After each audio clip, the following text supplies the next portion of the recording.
Hamjambo tena wapendwa. Ni wakati mwingine tunampatia Mungu wetu shukrani na sifa kwa sababu anatupenda na kwa sababu ametujalia, ametupa nafasi ili tuweze kupata kujumuika pamoja naye na tuweze kumtafuta kupitia njia ya maombi. Tunawakaribisha kwa jioni hii kwa minajili ya maombi ya katikati ya wiki, that is midweek prayers. We want to welcome all of us, that may God speak to us. We may have an opportunity to seek His face while He is found. He is calling out to us that we seek His face, for the time is at hand. So kila mmoja wetu ambaye anatusikia kutoka sehemu mbalimbali, tunakualika ili tuweze kujumuika pamoja kwa sababu ya neno hili, ili tuweze kujumuika pamoja kwa sababu ya joto la maombi. Maombi ni jambo muhimu katika maisha yetu. Maombi ni ufunguo katika vitu vigumu vinavyotusukuma katika maisha haya. It is through prayers that we can storm the heavens for us to get a breakthrough or to get a communion with our God. It is only through prayers that we can reach our God. It is through prayers that the hard things of this earth can be broken. It is also through prayer that we can converse freely with our God. So I want to invite all of us for this midweek prayers, that each one of us can have a presence, can have the opportunity to be at the feet of Jesus Christ and seek the face of our God. Mungu anatusikiza sasa hivi kuliko wakati wowote ule. Anahitaji tumtafute sasa hivi kuliko wakati wote ule.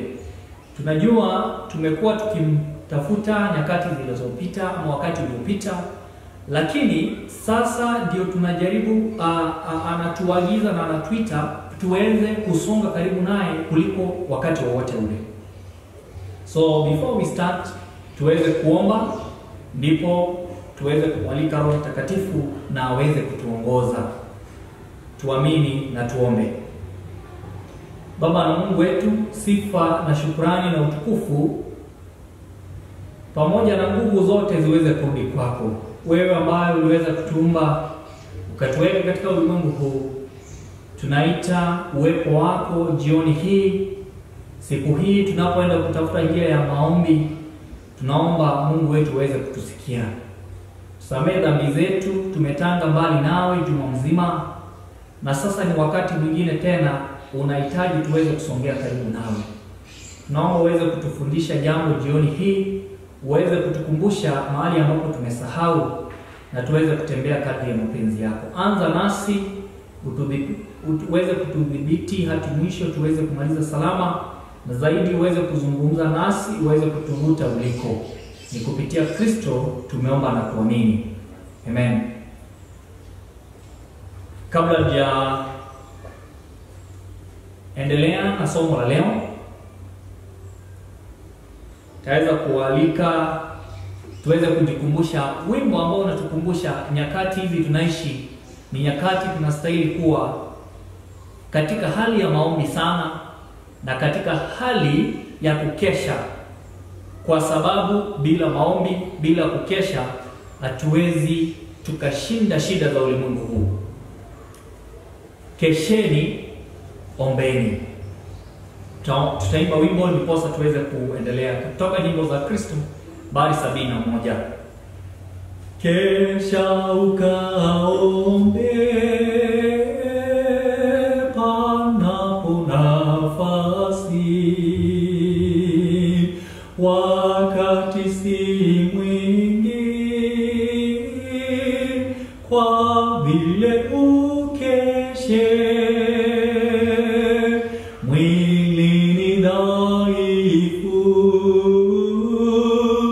adui hodari, karibu atakuja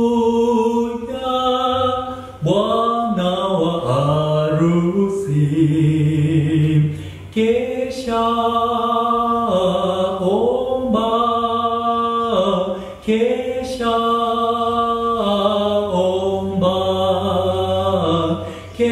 kesha ukaombe gizani mchana, daima kesha fukuza usingizi, fukuza mashaka, ahadi yako raha ya milele. Bwana alikesha kwa ajili yako, jasho lake likawa matone ya damu. Kesha omba, kesha omba, kesha ukaombe gizani mchana, daima kesha. Yesu kubali awe nguvu zako, silaha uzibae adui karibu. Sasa nafasi iko, isipite bure, bila kukawia masia kesha, kesha omba, kesha omba, kesha ukaombe gizani mchana, daima kesha. Amen. Let us pray once again as we dive into the scriptures this evening. Our God and our Father, we want to invite the Holy Spirit again, that you may speak to us, may you revive us, may you rejuvenate us, draw us closer to thee than ever. It is our request in Jesus' name. Amen. Kuna maswali mengi ambayo tunajiuliza katika maisha haya. Maswali mengine ambayo hatuna majibu. Maswali mengine ambayo si wewe utakayeweza kupeana jibu. Maswali ambayo hata ukichukua muda wako mwingi sana hauwezi ukapata majibu. Ndiposa tunakumbushwa kutoka kitabu ambacho nakipenda sana, waraka ambao uliweza kuandikwa na Petero. Petero ametuandikia jambo ambalo ni la kutafakari jioni ya leo. Kutoka Petero wa kwanza 4 mstari wake ni wa 7. We want to have a reflection from 1 Peter chapter 4 verse 7. We want to see some of the messages or pieces of advice that we are being given by this faithful disciple who is known by the name Peter. He's giving us a message this evening that we need to refocus and stream through, that we need to have at the back of our mind as we wake up and as we sleep, as we walk and as we rest. Kuna ujumbe ambao tunapata unastahili kukaa katika mioyo yetu, unastahili kukaa katika mawazo yetu, haswa nyakati hizi za mwisho. Tunapotembea, tunapofanya jambo lolote lile, tunastahili tuwe na ujumbe huu katika mawazo yetu. Ni ujumbe gani huu ambao Petero anatupatia? Kutoka Petero wa kwanza 4 mstari wake ni wa 7. Petero anaandikia wale ambao wanaishi nyakati hizi za mwisho. Petero ananiandikia na anakuandikia wewe. Petero ananikumbusha mimi ambaye ninaishi katika wakati huu wa mwisho. Anasema namna gani? But the end of all things is at hand. Kwa kwamba the end of all things is at hand. Be ye therefore sober and watch unto prayer. Anasema hivi, lakini mwisho wa mambo yote umekaribia. Basi iweni na akili, mkeshe katika sala. Peter is inviting us in this evening.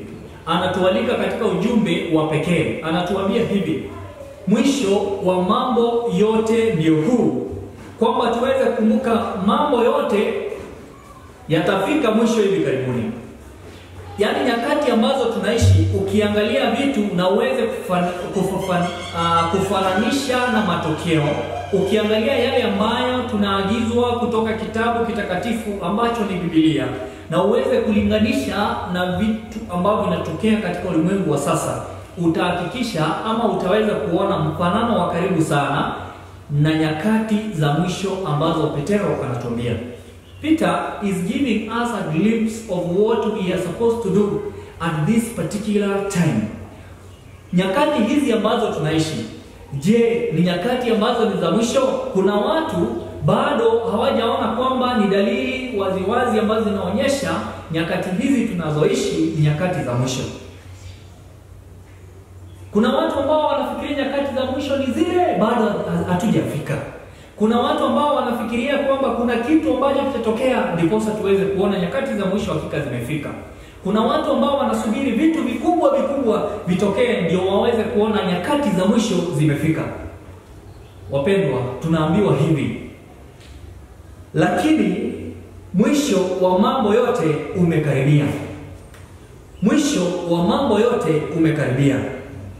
Mada ya jioni hii tunaenda kujifundisha kwamba tusiweze kusahau majukumu yetu.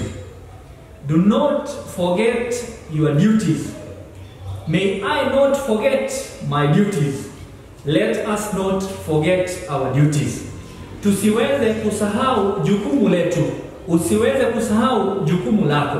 Ndiposa tunaalikwa jioni ya leo tusiweze kusahau kwamba mwisho wa mambo huo unafika.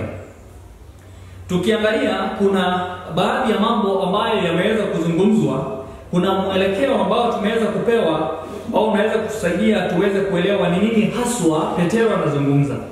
Yule ambaye alikuwa ni mwenye busara sana anatuambia maneno machache kutoka Methali.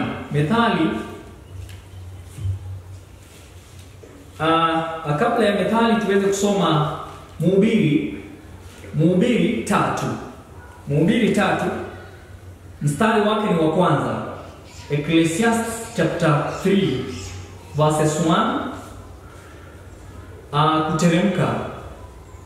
Tutasoma mambo machache ndiposa tuweze kuona mwisho wa mambo yote. Tunapozungumzia mwisho wa mambo yote, ni nini haswa Petero anaweza kutuambia, tuzungumzia katika mawazo yake. Ukiangalia anapozungumzia mwisho wa mambo yote, je, huyu ambaye ni mwerevu sana ama mwenye busara na mwenye hekima aliweza kuzungumzia nini kuhusu mambo na nyakati? Anatuambia jambo fulani kutoka Mhubiri 3 mstari wake wa kwanza. Anasema hivi: kwa kila jambo kuna majira yake na wakati wa kila kusudi chini ya mbingu. Kila jambo lina kusudi lake. Kila jambo lina majira. Hamjambo tena wapendwa. Ni wakati mwingine tunampatia Mungu wetu shukrani na sifa kwa sababu anatupenda na kwa sababu ametujalia, ametupa nafasi ili tuweze kupata kujumuika pamoja naye na tuweze kumtafuta kupitia njia ya maombi. Tunawakaribisha kwa jioni hii kwa minajili ya maombi ya katikati ya wiki. That is midweek prayers. We want to welcome all of us, that may God speak to us. We may have an opportunity to seek His face while He is found. He is calling out to us that we seek His face, for the time is at hand. So kila mmoja wetu ambaye anatusikia kutoka sehemu mbalimbali, tunakualika ili tuweze kujumuika pamoja kwa sababu ya neno hili, ili tuweze kujumuika pamoja kwa sababu ya joto la maombi. Maombi ni jambo muhimu katika maisha yetu. Maombi ni ufunguo katika vitu vigumu vinavyotusukuma katika maisha haya. It is through prayers that we can storm the heavens for us to get a breakthrough or to get a communion with our God. It is only through prayers that we can reach our God. It is through prayers that the hard things of this earth can be broken. It is also through prayer that we can converse freely with our God. So I want to invite all of us for this midweek prayers, that each one of us can have a presence, can have the opportunity to be at the feet of Jesus Christ and seek the face of our God. Mungu anatusikiza sasa hivi kuliko wakati wowote ule. Anahitaji tumtafute sasa hivi kuliko wakati wote ule. Tunajua tumekuwa tukimtafuta nyakati zilizopita ama wakati uliopita, lakini sasa ndio tunajaribu, anatuagiza na anatuita tuweze kusonga karibu naye kuliko wakati wowote ule. So before we start, tuweze kuomba, ndipo tuweze kumwalika Roho Mtakatifu na aweze kutuongoza. Tuamini na tuombe. Baba na Mungu wetu, sifa na shukrani na utukufu pamoja na nguvu zote ziweze kurudi kwako. Wewe ambaye uliweza kutuumba ukatuweka katika ulimwengu huu, tunaita uwepo wako jioni hii, siku hii tunapoenda kutafuta njia ya maombi. Tunaomba Mungu wetu uweze kutusikia. Tusamehe dhambi zetu, tumetanga mbali nawe juma mzima, na sasa ni wakati mwingine tena unahitaji tuweze kusongea karibu nawe. Tunaomba uweze kutufundisha jambo jioni hii, uweze kutukumbusha mahali ambapo tumesahau, na tuweze kutembea kadri ya mapenzi yako. Anza nasi, uweze kutudhibiti hadi mwisho, tuweze kumaliza salama, na zaidi uweze kuzungumza nasi, uweze kutuvuta uliko. Ni kupitia Kristo tumeomba na kuamini. Amen. Kabla ya endelea na somo la leo, taweza kualika tuweze kujikumbusha wimbo ambao unatukumbusha nyakati hizi tunaishi. Ni nyakati tunastahili kuwa katika hali ya maombi sana, na katika hali ya kukesha, kwa sababu bila maombi, bila kukesha, hatuwezi tukashinda shida za ulimwengu huu. Kesheni, ombeni. Tutaimba wimbo ndiposa tuweze kuendelea kutoka nyimbo za Kristo bali 71. Kesha ukaombe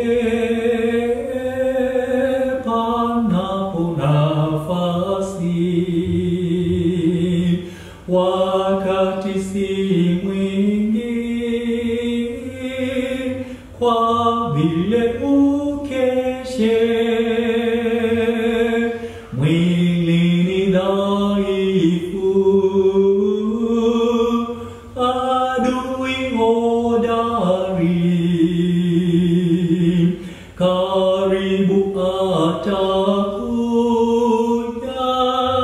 Bwana wa harusi. Kesha omba, kesha omba, kesha ukaombe gizani mchana, daima kesha. Fukuza usingizi, fukuza mashaka, ahadi yako raha ya milele. Bwana alikesha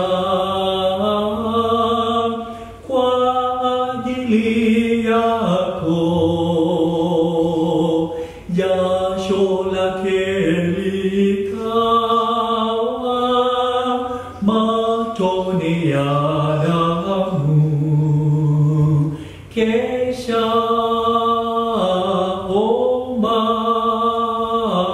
kesha omba, kesha ukaombe gizani mchana, daima kesha. Yesu mkubali awe nguvu zako, silaha uzivae, adui karibu, sasa nafasi iko, isipite bure, bila kukawia, Masia kesha, kesha omba, kesha omba, kesha ukaombe gizani mchana, daima kesha. Amen. Let us pray once again as we dive into the scriptures this evening. Our God and our Father, we want to invite the Holy Spirit again, that you may speak to us, may you revive us, may you rejuvenate us, draw us closer to thee than ever. It is our request in Jesus' name. Amen. Kuna maswali mengi ambayo tunajiuliza katika maisha haya. Maswali mengine ambayo hatuna majibu.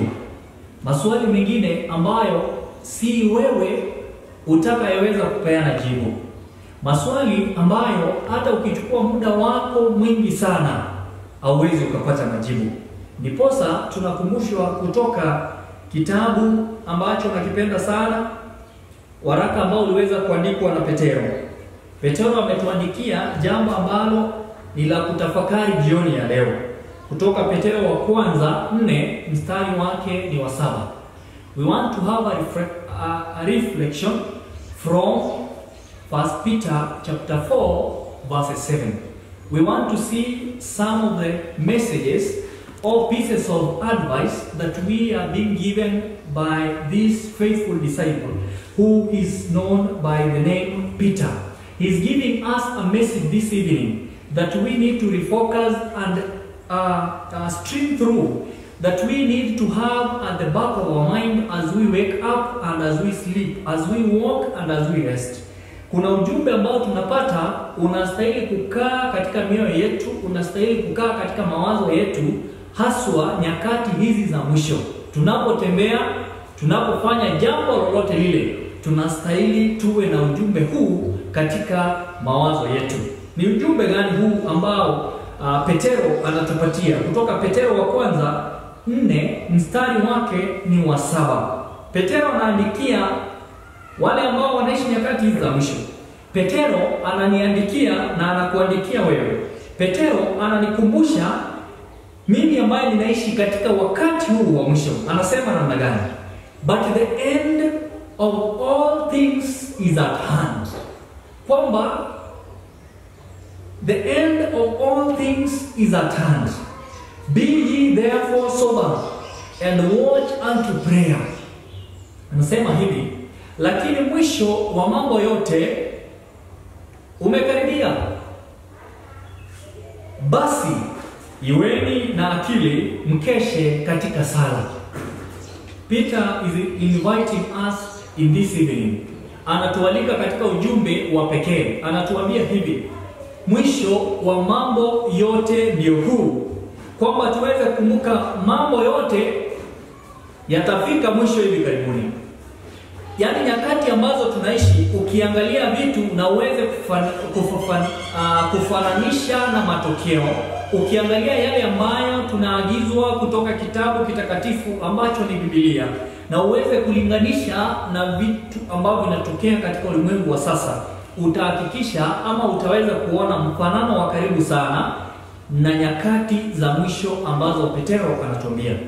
Peter is giving us a glimpse of what we are supposed to do at this particular time.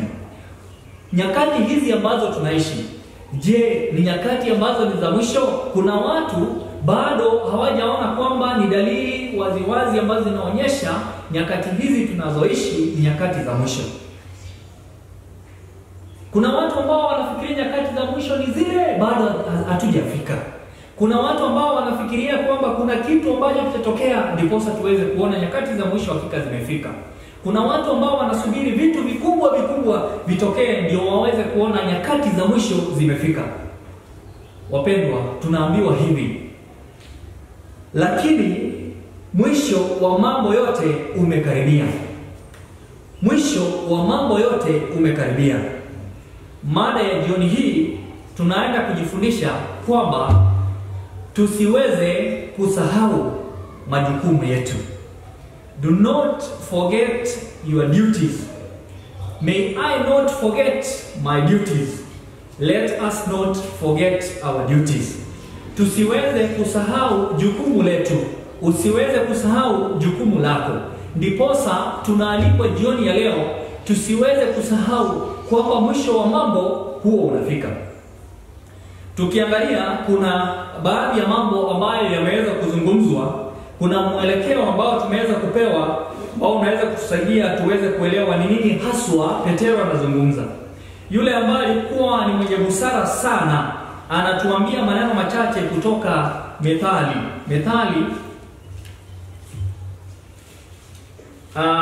Kabla ya Methali tuweze kusoma Mhubiri 3 mstari wake ni wa kwanza.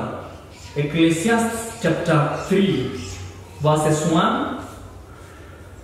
1 kuteremka. Tutasoma mambo machache ndiposa tuweze kuona mwisho wa mambo yote. Tunapozungumzia mwisho wa mambo yote, ni nini haswa Petro anaweza kutuambia,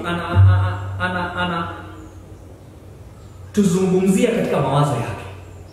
Ukiangalia anapozungumzia mwisho wa mambo yote, je, huyu ambaye ni mwerevu sana ama mwenye busara na mwenye hekima aliweza kuzungumzia nini kuhusu mambo na nyakati?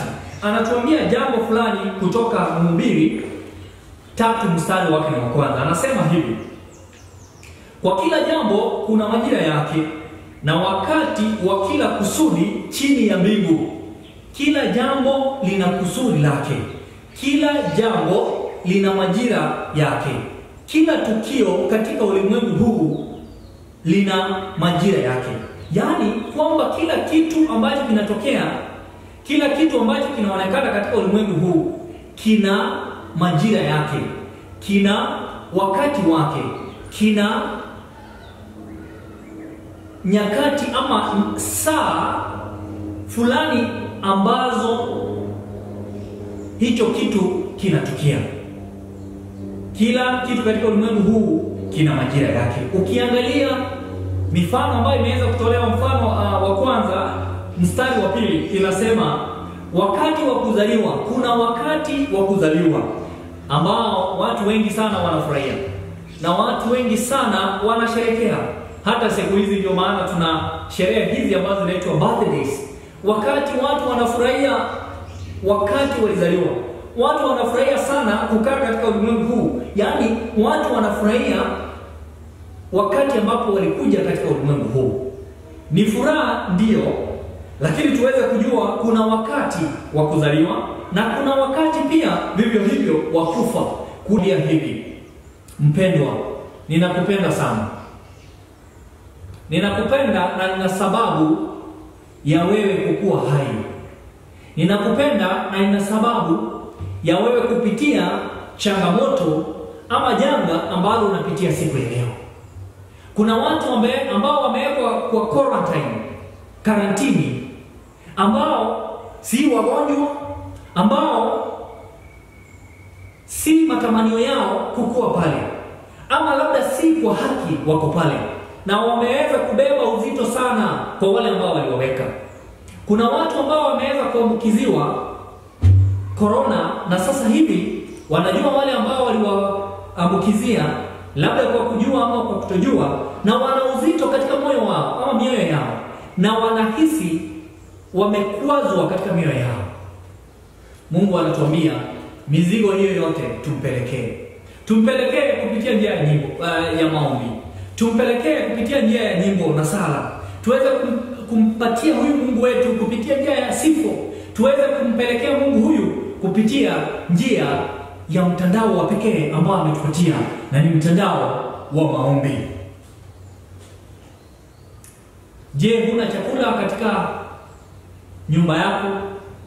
Je, huna hifadhi mahali ambapo unalala? Je, una magumu katika moyo wako na mambo yanakusumbua katika moyo wako? Jioni ya leo tunaalikwa na tunaambiwa ni maombi pekee ndiyo yatakayotuwezesha. Ni maombi pekee ndiyo yatakayotufanya tuweze kushinda wakati kama huu, nyakati kama hizi. Kile ambacho kitaweza kutusimamisha, wapendwa, ni maombi. Vita ambavyo tunapigana si vita vya kimwili, ni vita vya kiroho, na hivi vita tutashinda kupitia maombi. Hivi vita tutashinda kupitia maombi. Hivi vita tutashinda kupitia maombi.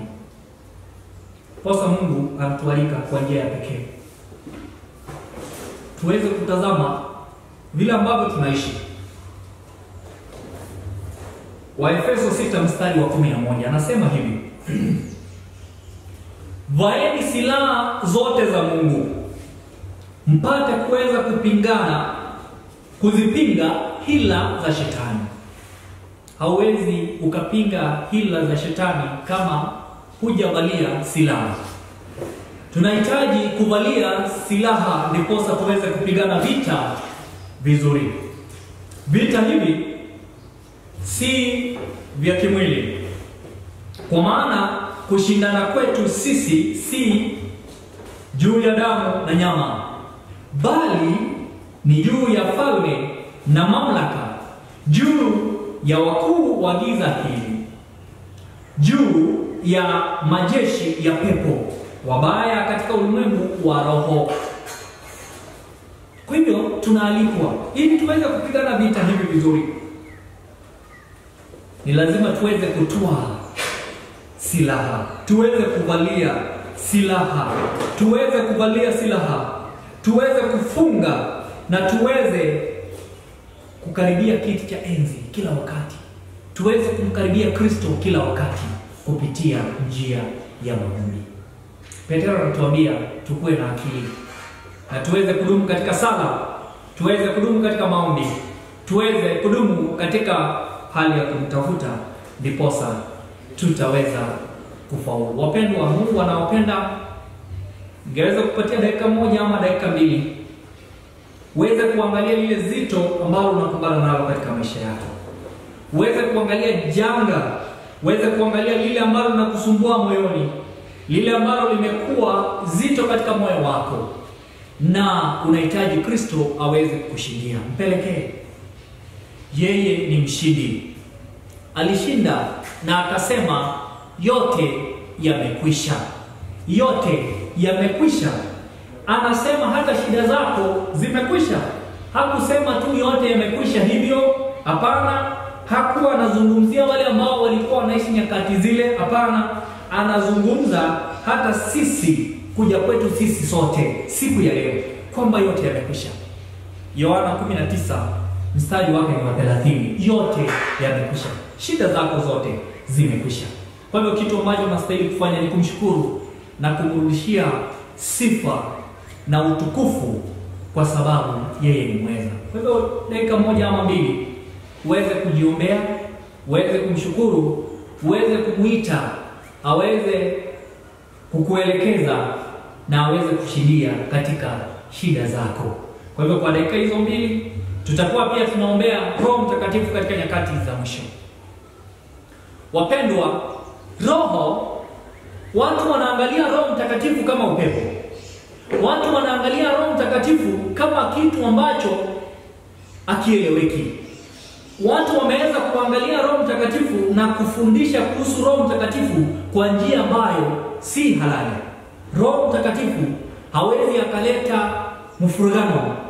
Roho Mtakatifu hawezi akasema jambo moja na wakati mwingine aseme jambo jingine. Roho Mtakatifu hawezi akakuambia jambo jingine leo na kesho hawezi kukuambia jambo jingine tofauti. Ndiposa tunaalikwa sisi sote kwamba tuweze kumwalika Roho Mtakatifu, tuweze kumtafuta huyu Roho Mtakatifu. Nasi pia aweze kutujaza. Mungu wetu aweze kutujaza nyakati hizi za mwisho. Nyakati za lala salama, nyakati za kipindi cha mwisho. Kwa hivyo utakapokuwa ukifanya sala ya kibinafsi, uweze pia kuomba Mungu akujaze na Roho Mtakatifu. Kwa hivyo utakuwa na dakika 2 za kufanya ombi, ufanye ombi lako la kibinafsi. Kisha nitaweza kumaliza kwa ombi na Mungu aweze kutubariki. Tutaimba wimbo nyimbo za Kristo nambari 39. Tukifanya ombi, ukifanya ombi, tukimaliza tufanya sala ndiposa tuweze kumaliza. Eti unamvua njema ya nyenye neema, watu wanaona vyema Bwana uninyeshe, na mimi Bwana uninyeshe.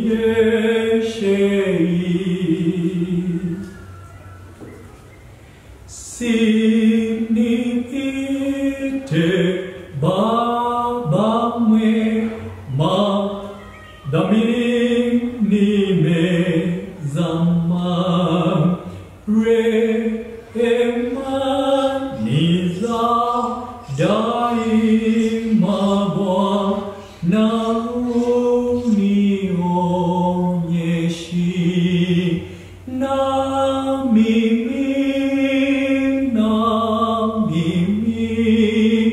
Bwana uninyeshe.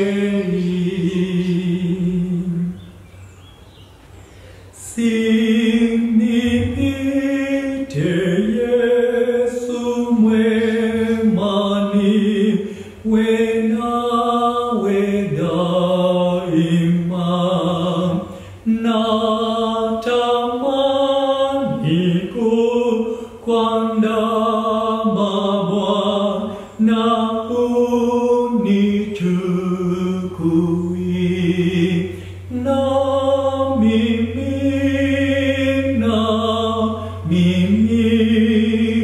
Bwana uninyeshe.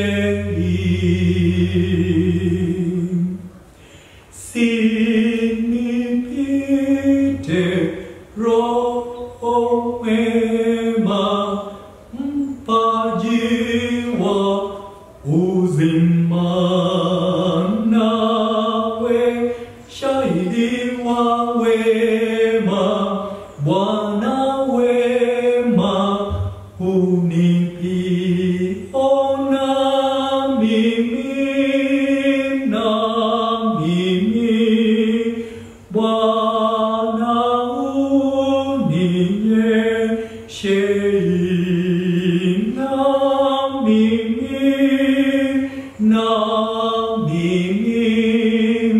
Bwana uninyeshe. Amen. Mungu anatuahidi, anatuambia kwamba kuna mvua njema ambayo inanyea waliompenda Mungu na ni ya neema. Kila mmoja wetu anaiombea. Iwe ni ombi la pekee kwako kwamba na wewe na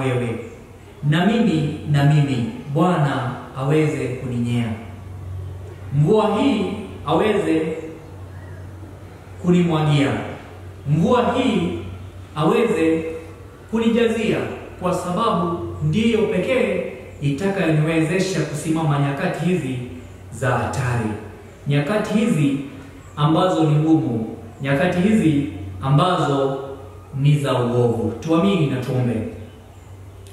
Mungu wetu, tuje mbele zako tena tukiwa na wingi wa shukrani.